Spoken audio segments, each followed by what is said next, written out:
Hey everybody, and welcome to Crazy Tech Lab, and we are going back in time a few weeks again to revisit the Computex 2024 trade show in Taipei.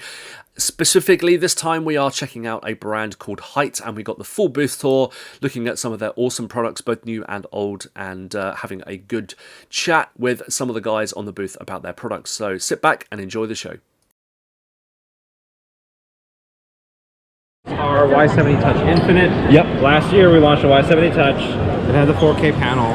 We did not expect anywhere near the amount of demand because it was like a $360 case with a 4K touchscreen in it.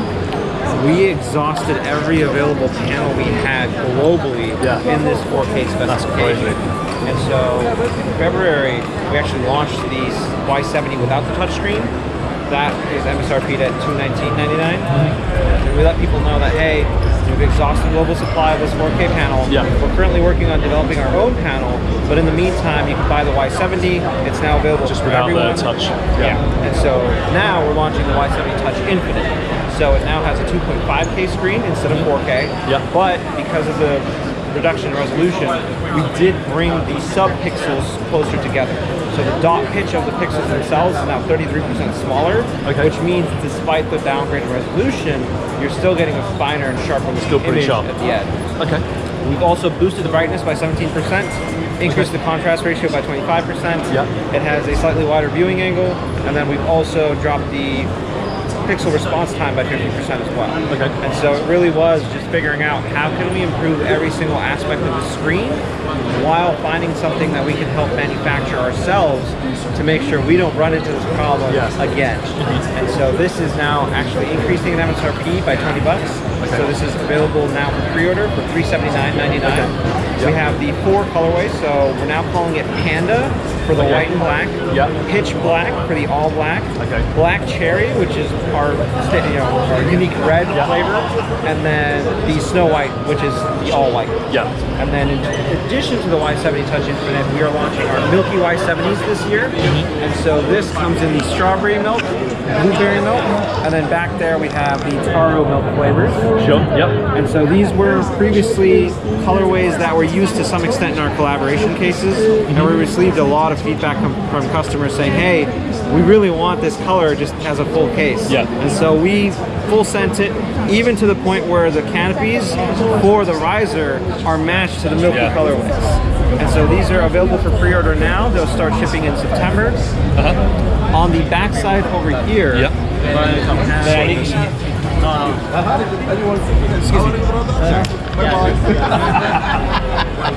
have the Thicc Q80 trio. And so this is what we like to call the raid boss of liquid coolers. We are engineering this to be the best AIO that's ever been made. And this comes from the performance of our Q60, right? We were already competing with leading 360mm AIOs just with our 240. So this is now 360mm rad, still that same 52mm of thickness, still have our dual harmonic pumps in there, but we improved the copper cold plate on this one. It's much larger with a 50% higher sky fin coverage. And so if you're using something like a Threadripper or a larger CPU with more cores, that's interesting. We've seen an instant 2°C drop just based off the cold plate change alone. And does it include the components for the Threadripper socket? Yes. In the box? So for not in the box with Threadripper, we do have the mounting kits, but you'd have to request them from support. We want to ship with just the consumer AMD and Intel platforms. We don't find that many people using this for Threadripper, but we're designing that level of performance into this just because we can. Do you know if it include if you're able to buy the workstation Intel sockets as well, or is it just Threadripper for now? It's just Threadripper for now, but I'd imagine with this one we'd probably start including those as well. That way, just giving our customers more flexibility as to what it works with. We've also improved our fans, so this is our new FP12 Trio. You might have noticed the hubs on the back look slightly different. This is our new omnidirectional aesthetic, and so we received a lot of requests to do reverse blade fans. But the problem with reverse blade fans is you lose a lot of performance if you're keeping the same shell and just rotating the fan the other way. And so we're like, no, we don't want to sacrifice on performance at all. We understand the reason people buy a reverse blade is because of the aesthetics. So what we did is we matched the way it looks on the front and the back, made it super clean, and integrated it all into one frame. And that way all 3 fan blades just need 4 screws. That's it. So you get a super clean look without sacrificing any of the performance. So we're really excited to get this out there. This is still our Nexus Link primary node. So it's still got the hub built in with the quad-core processor, the GPU, the 2 gigs of RAM, and 32 gigs of onboard storage with the display and the RGB on the back. And so all this can run up to 18 fans or lighting components on a single chain, or up to two channels for up to 36 devices. And that's all in the self-contained digital processor cooling system. So we want to make the best cooler, not only the thickest, the coolest, but also the smartest on the market. And so that's what we're trying to achieve with the Thicc Q80 Trio. Well, at least I've been paying attention to all the press releases from our competitors for coolers, and so far I haven't seen anything that's even going to challenge this. So really excited to get this out there. Yeah, that's awesome.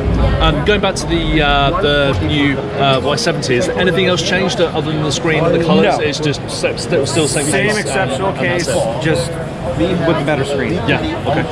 Good to know. And then over here, we have our fans, all the different types. Yeah.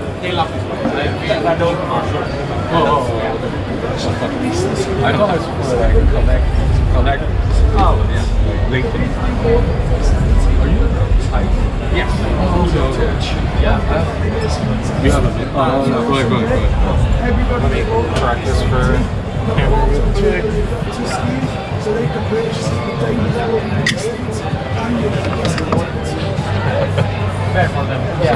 So on the left side we have the original Thicc FP12. Yep. And so as you can see through the fan, it has that spiral design on the back. Sure. And so now we have the FP12 Duo and the FP12 Trio. So these integrate the fans into one frame, which means you're eliminating all the connections between each of the blades. Yep. And it's still only 4 screws for each frame. You still have the magnetic connection, so all of it gets powered on just like that. Yep. So this is the easiest and most powerful way to build your system. Not only do we have the best performing fans in terms of both CFM and static pressure, but they're also the nicest looking and most seamless to connect. Yeah, I do love those magnetic connectors there. So pretty awesome. we really want to create the best ecosystem that's possible, and part of that is also lighting. Yeah. And so these are our new QR noodles. These are flexible, so you can bend them in any way you want. We also have included mounting clips to assist in those bends and shapes that you might want to create. They're going to come in both the pitch black and snow white colorways. Okay. For these, they are purpose-built to be perfectly sized for a Y60, Y40, Y70 series of cases. I see. Okay. And so if you buy the LN70, it's going to span the entire length of the Y70 Touch Infinite. Okay. Yep. So in the chassis, you can get the full range.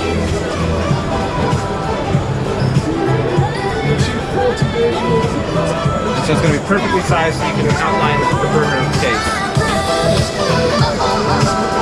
Yeah, so you mean. And these are still our very first prototype units that we're showing off at Computex.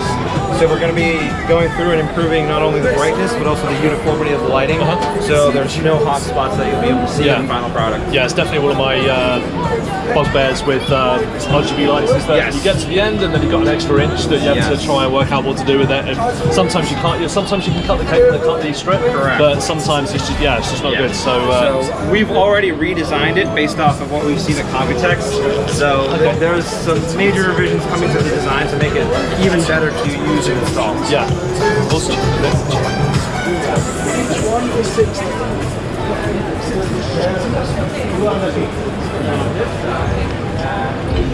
Thicc P60 Duo, which is our answer to everyone who was asking for the screenless version. Yeah.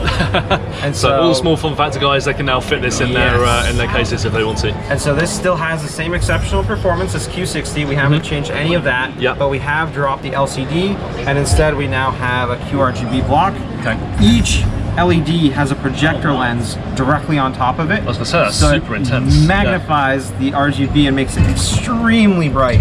And that way, it goes into our cover, which gives it a really nice aesthetic, but also reflects back into your system.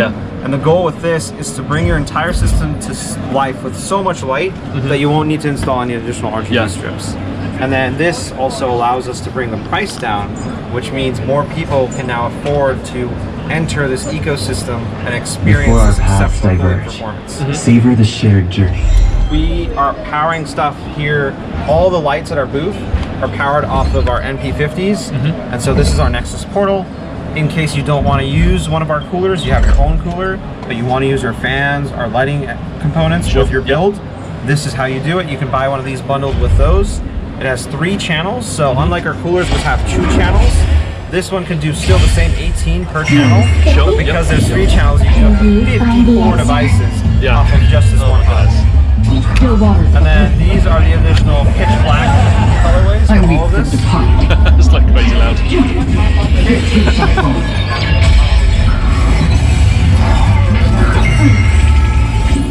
There we go.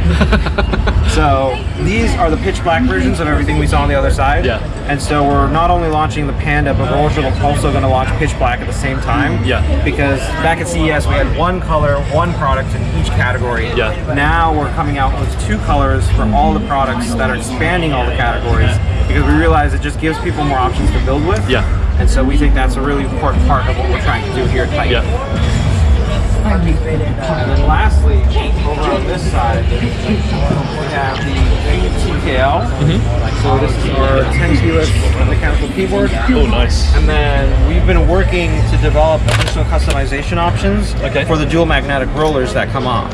And so we've had, I think, 6 to 7 different designs and different materials. And we're planning to launch at least 3 of these later this year. So it's just going to add that additional layer of customization to your keyboard. Yeah. And every time I look at Keeb with the RGB on, I'm just reminded, I don't think there's anybody else who has better looking RGB than keyboard. Yeah, I don't think so. Is it okay to type on it, or is it going to mess stuff up? I think it was fine. Yeah. Actually feels really nice. Yes. So it's using our own fluffy lavender linear switches. Okay. They are lubed from the factory. We have Duroc V2 screw-in stabilizers. Everything's lubed with Krytox 205G0. It's really quiet as well. Yeah, we have 4 layers of sound damping inside, and it's also gasket mounted, so you get a nice soft typing experience. Really? Yes. Okay. That's interesting. Yeah, because I'm a very recent convert to mechanical keyboards, just because I'm very sensitive to the sound. So yeah, that my partner probably would complain hearing the tapping and stuff late at night when I'm working or gaming. So yeah, that's amazing. That's really awesome. And all of the lighting at this booth is powered by Nexus. It's currently running music reactive sync, and so any audio that's playing on the PC, it's reacting to that in real time. And the big upgrade for us this year in terms of what Nexus is able to do at Computex, we now integrate directly with motherboard PWM and ARGB headers, which means Nexus now doesn't just control our ecosystem and all the stuff we reverse engineer from competitors to work with our ecosystems, but it natively supports whatever you want to plug into your ARGB and PWM headers, so all of it is synchronized across your system. And from the very beginning, our approach to software has been very different than what our competitors are doing. We want to create software that does it all for everyone, not just our components. We love to work together with partners because in this day and age, everyone has so many options when it comes to components and peripherals. Most people aren't going to be buying everything from the same brand because that just locks you in so much and restricts your options. Of course. And so we want to create software that not only works for our stuff, but also other people's stuff, because we build PCs ourselves. And we hate having to install a bajillion different softwares just to get your RGB and aesthetic looking the same. And so this is one step closer for us to that universal hardware support we've been really trying to achieve. And in addition to that, all of our Nexus Link ecosystem components, we do publish protocols online. And so we've been working with Steve and Wendell, who are behind the OpenPleb and also OpenRGB, and just in general, we publish byte-level documentation on HackMD. So in case third-party developers want to develop their own software to work with our hardware, we are more than happy to facilitate that. We'd love to see more of that in this industry. And so that's where we're going with our software. So there been any recent changes to the software? So I know I did sort of give some feedback with the cooler design and that kind of stuff. It's super customizable, just maybe a little bit clunky in terms of how you assign bits of hardware to other controllers and that kind of stuff. But overall, it was really good. captured all the feedback that came in from reviews and media, and even some people who just recently got it and tested it came by this week and let us know their thoughts. And so we had our software team here this whole week as well, so we were able to discuss, and we'll be meeting to kind of figure out what we want to do for next steps to improve, because we've been in the software game for almost 2 years now, so it's still very new for us, and we want to continue improving. So feedback is always appreciated. It might take us a little while because we only have a few developers, but we are really hungry to improve and create the best software experience of anybody in this. I think for like essentially a first attempt, it was probably one of the best I've seen. As a first attempt, like lots of others have been way worse. So this had like, I love the customization. It just took a little bit longer because of the layout to actually just configure it how you want it, especially if you're doing it on a regular basis. So like a review, you want to kind of do everything, like try and tweak everything. And that took quite a while, but you could do it. Like there's no like bugs or anything like that. It just took a bit longer. So we really had the feedback to our design team, and they've started exploring different ways we can make it better for first-time builders and people who are new to our software to kind of ramp up and onboard quickly. Because as you said, there's so many options. So we understand that it can be a bit of a ramp and a learning curve involved, and so just doing our best to try and reduce that as possible is something we'll definitely look into. Awesome. And then the last thing for Computex for us is our new Hyte internal universal hub. So the problem we ran into is we have a case with a touchscreen in it, and we have a cooler that's a complete self-contained system. Both of them require a USB 2.0 header to communicate with each other and with the software. Motherboard vendors, even to this day, for whatever reason, still max out at roughly 2. I've seen 2 motherboards launch in the past 3 generations that have had 3, just 2. And so the touchscreen uses one, the cooler uses another. Now you've ran out of your onboard headers if you want to add more lighting components or smart, intelligent, modern devices. And so this takes one Type-C input. That Type-C splits into SATA power and a USB 2.0 input header, and then that turns it into 4 powered USB 2.0 outputs. That way you can now plug in and power whatever additional components you have without having to worry about your number of connections. It's all on the same side. Corsair and NZXT also have something like this, but those solutions have the cables coming out of both sides or out of the top. So it's kind of a clunky design to work with, and it makes for some difficult cable management and routing that can't look as clean as it should. And so we decided to make this as slim as possible and have it all in the same direction for I/O. That way, if you put it in your case in any way, the cables all route cleanly out of one side. And then the Hyte logo is actually a rotary power switch. That was good, So all of it illuminates in white, subtle white lighting when powered on. That way you know it's working. And then the reason we added a power switch is a lot of times some components will bug out when it involves USB 2.0 headers, and all you need to do is a quick plug it out and put it back in. And so we designed this, that way you can immediately kill all of them and then put them back on. So you don't have to worry about fiddling with the cables or the management. Just switch it on and off. There you go. Reset. And then there's also embedded magnets in the bottom. This way, you don't have to worry about screwing this down or managing it. You just stick it on the back of your case, and it's gone. Put that back in. The difficulty of having first prototypes. So there we go. There you go. But yeah, that's what we're showing off at Computex this year. It really is just about, at CES, we created this architecture for an ecosystem. At Computex, we're expanding and building the entire ecosystem out with more options for everyone to build with. And our focus, we are laser focused on creating the best looking, the best performing, and the easiest to build with products of anybody in this industry. And that's where we're continuing to go with everything we're launching here at Computex. And as we were talking about earlier, some very exciting new products. As well. So we're really focusing in on the user experience. That's really what we want to perfect. And so you can expect some new things coming along further later this year and into next year.